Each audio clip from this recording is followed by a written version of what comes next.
Listen, your time is valuable. I know that. I don't need you to be spending the hours in the gym to get the body you want. All you need is 45 minutes to an hour of hard-ass work, and I'm telling you, you're gonna get the results. There's a process to this. And I don't want you just to hear it from me. Here's some testimonials of my clients that have been working with me that actually have a process that they follow, and they're efficient. They're getting results. They're not spending hours in the gym. So I want to help you achieve the body that you want and feel great and understand the movements that you're doing. There's a whole system, and if you're about that, then you're in luck, because that's all what I'm about. Now, I want you to think about your last workout.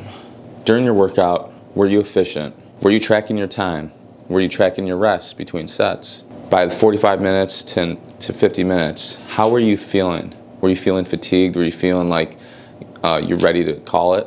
Because that's how it should be. If you're not feeling like that, 45 minutes, 50 minutes, and you feel like you need another hour, then you're not doing it right. You're wasting your time. You're actually not even building muscle at that point. After that, because cortisol, stress hormone, keeps rises, test is already depleted. So by the time that you think you need to do more to make more gains, make more results, whatever it is, you're actually wasting your time. So I want you to legitimately ask yourself, are you feeling efficient during your workout? Are you feeling gassed towards the end of your workout? Comment below yes, comment below no, so I can see how truly honest you are with yourself and your training. Are you happy with where you're at, with your training, with your body, with the numbers that you're putting up? I want to hear about it. You know the answer. This is only going to allow me to help you. Now, don't worry if your workouts aren't efficient right now, and don't even feel bad about it. The fact that you're watching this video right now tells me a lot about you. So I want you to think about, there's definitely more different ways that you could be more efficient to get way more out of your workout within an hour.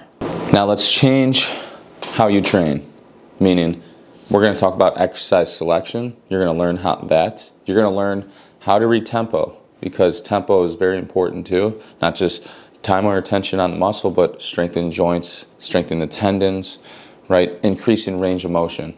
That's what we want to get better at too. And then following a rest time. Rest time is going to allow you to be more efficient with your workout, and it's actually going to push you. When you don't feel fully recovered and your rest time is up, guess what? It's time to go, and it's time to hit it hard as best as you can. So these are the few things that you're going to learn. Exercise selection is a big deal. In the beginning of your workout, you should be focused on a bigger lift, a compound lift. For example, for upper body, because upper body is awesome, legs suck. But upper body, we got bench press, we got dips, we got incline press, we got decline press, we got overhead press, we got chin-ups, we got pull-ups, right? Those are your big lifts for upper body. And those should be prioritized in the beginning of your workout, because you're fresh and you're going to get a lot more out of it. Now, to keep it real simple, let's make exercise selection for upper body day. And let's make it chest day. Chest back, push-pull. Your first exercise is going to be a bench press. And then you're going to rest after you hit your bench press for about 90 seconds. And you're going to go right into a pull-up. Pull-up or chin-up. I would do a chin-up. And then after you hit the chin-up, you're going to rest 90 seconds. And then right when that rest is up, you go back to a bench press. And then you hit your bench, rest 90 seconds, go to a chin-up. You do this for the required sets that you are given. So 4 sets, boom, finish your A series. You're going to see it as you get through this video. A series is your primary lifts, always. So you want to make sure that you do this. You're going to start seeing that, wow, I'm going to be a lot more efficient. I have a grouping that I follow, that we're going down the line. We go from A to C or A to D, depending on your goal and what we're trying to accomplish. But this is what's going to allow you to be more efficient in the gym, following a system that's proven, not by me, by one of the best strength conditioning coaches in the world. And sadly, he's not with us today. And I'm very thankful that my 2 mentors right now were mentored by him. And this guy's name's Charles Poliquin. If you haven't heard of him, look him up, but here he is. He actually was mentored 2 of my mentors. One of them, sadly, isn't with us today. He passed from cancer. Love the guy. And one of them is still with us, and I currently work with him still, and he's great. He's like an older brother to me. He's family, and he's helped develop me in a better coach, and I love what I do. And you're going to see that as you continue watching my videos, as you continue seeing me grow, because as I grow, you're going to grow too, and that's what I want. I want you to have fun with your training and see that it's not just putting workouts out there and just doing them. No, there's specific reasons why we do what we do. There's a whole section of strength ratios, percentages that we follow to get the body structurally balanced. There's numbers that you got to hit before you even get underneath the bar to squat. So this stuff is cool, and this is stuff that I want to share with you as we continue this journey on my YouTube channel. So I really hope that you do give me a chance.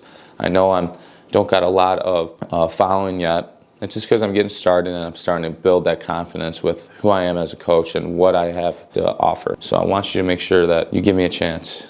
Subscribe, leave a comment below. It will help me out a lot. It'll help you out a lot, especially if you have any questions on this, because this is all new. It's all new. I guarantee it that you've never seen something like this. And that's okay. That's what makes this fun, because a lot of people think that they've done everything when it comes to training, but definitely not. There's things that you haven't even fathomed yet, and that's what I'm really excited to sharing with you. So I hope so far that you're enjoying the video, and this next part you're going to go into, you're going to see the workout and how it's grouped. You're going to see the A series, you're going to see the B series, and the C series. I'm in more of a hypertrophy phase, so it's based on my goal. I want to put on more muscle. The A series, you're going to see me do an overhead press, and it's followed by a curl. So I know I'm saying compound lifts, but again, I'm doing shoulders, arms, so I paired a curl with my overhead press. Just because I'm fresh, I want to get the most out of my curl. A lot of times when we pair a movement or do arms, it's usually at the back end of the workout, and we're more fatigued, so we're not going to get a lot out of the lift.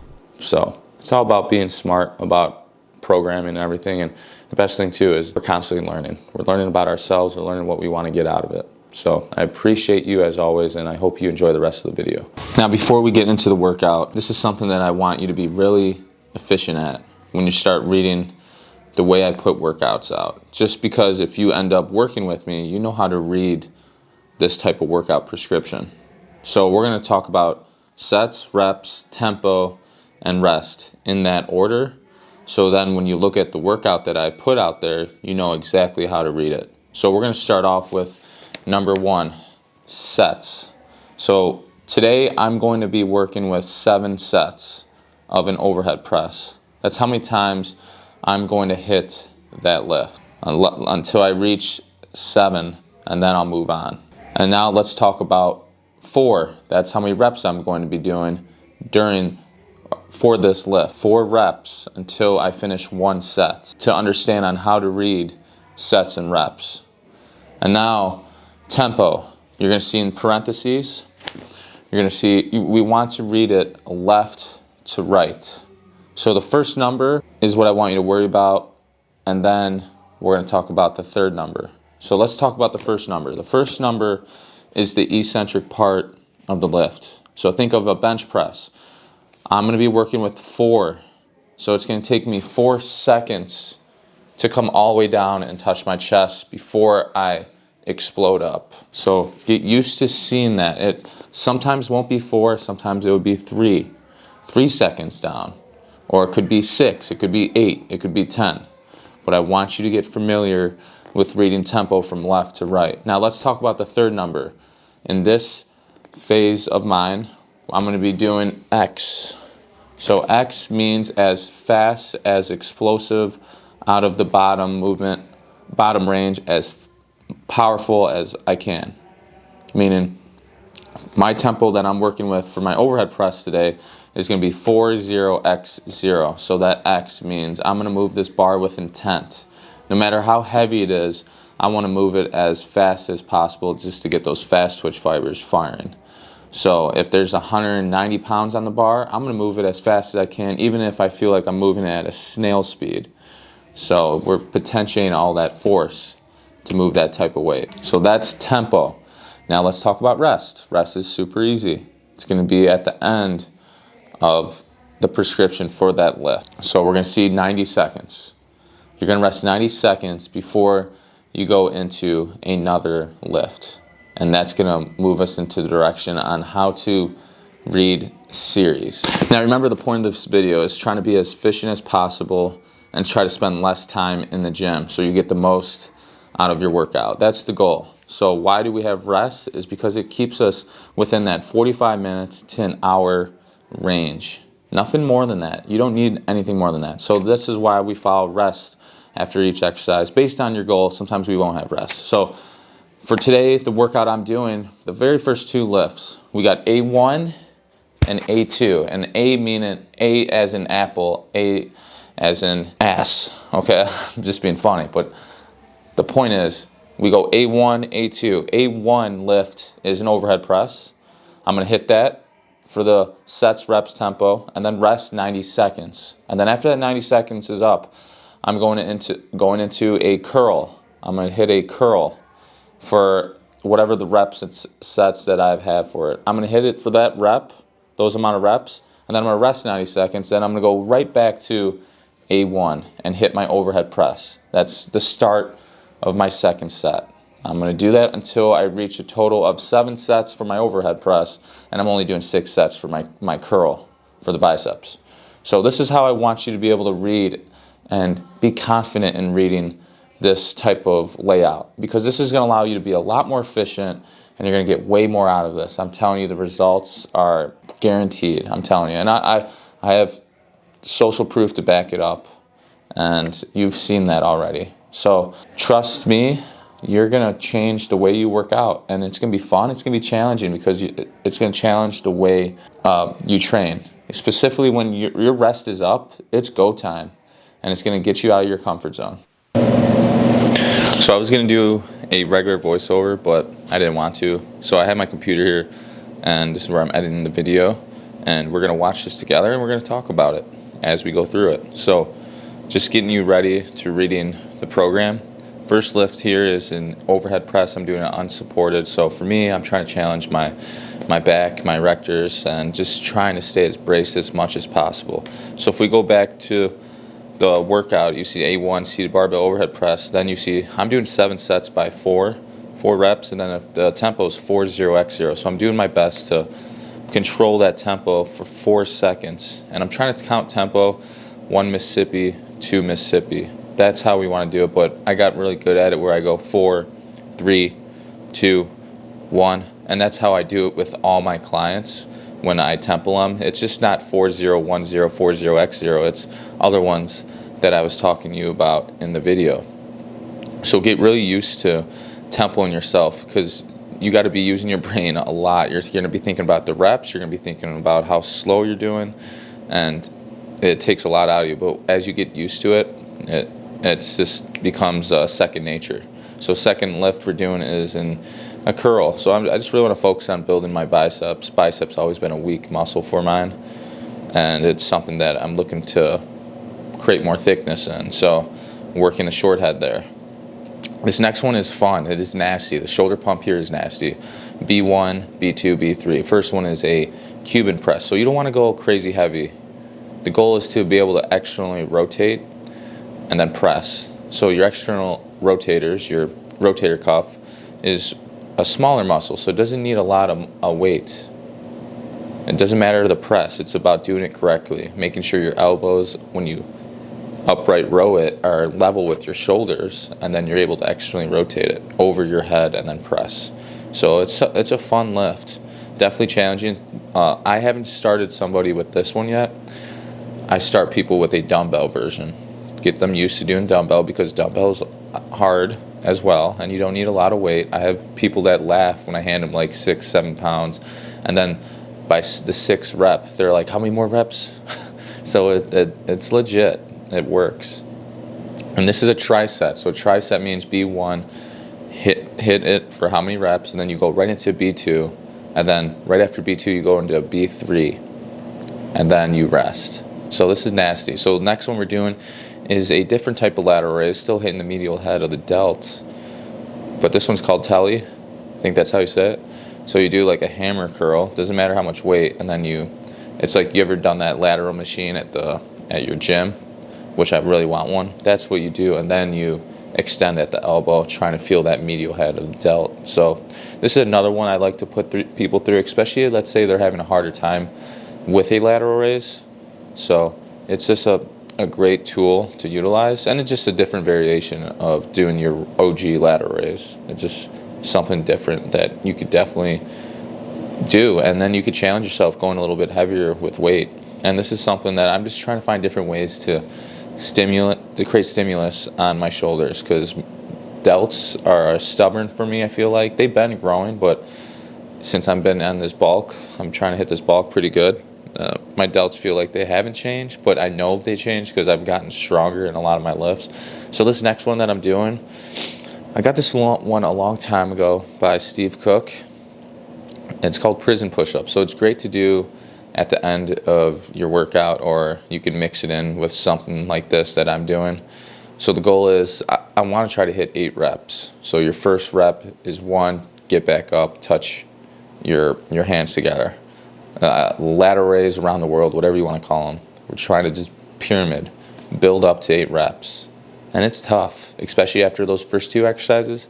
It's a lot. The pump that you get from this series, it's fun. It's just a different type of stimulus. Again, you're trying to find different ways to shock the muscle. Arnold said it best. You got to do something different, especially being natural and not using steroids.